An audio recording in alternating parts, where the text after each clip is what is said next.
Kwa nini nitoe kofia? No. Sorry, this one has to stay. Hii sasa jaribu ukae nayo. Because today I have come to mourn my late brother, Raila Amolo Odinga, with whom we went to the trenches to give this country a good, reputable, respectable, democratically oriented nation. The type of nation that young Kenyans have been looking forward to, and in fact have literally agitated. So I'm dressed this way literally to remember that I'm going to honor the father of Maandamano. We resisted, and Kenyans are still resisting bad governors. Kwa hivyo tumefurahi kabisa, tumeambiwa Kisumu Dala. Tumekaribishwa Kisumu. We'll pay a short courtesy call on Governor Peter Anyang' Nyong'o immediately from here, and I think the rest of us will be moving to Bondo. It's about an hour to get to Bondo, and we ask that people drive peaceably and without any situation. We pray.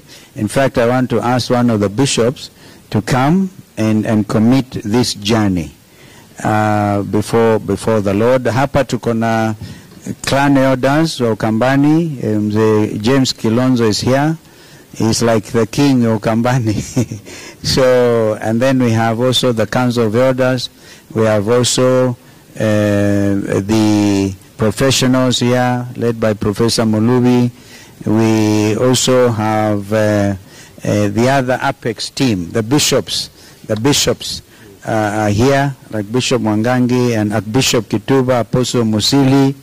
And then of course the members of parliament, the former members like Mheshimiwa Ezekiel Mweo, Mheshimiwa Patrice Ivuti, Mheshimiwa Ndoto is actually the chair of even the wing of Ngema upande wa Mount Kenya South, literally, is here.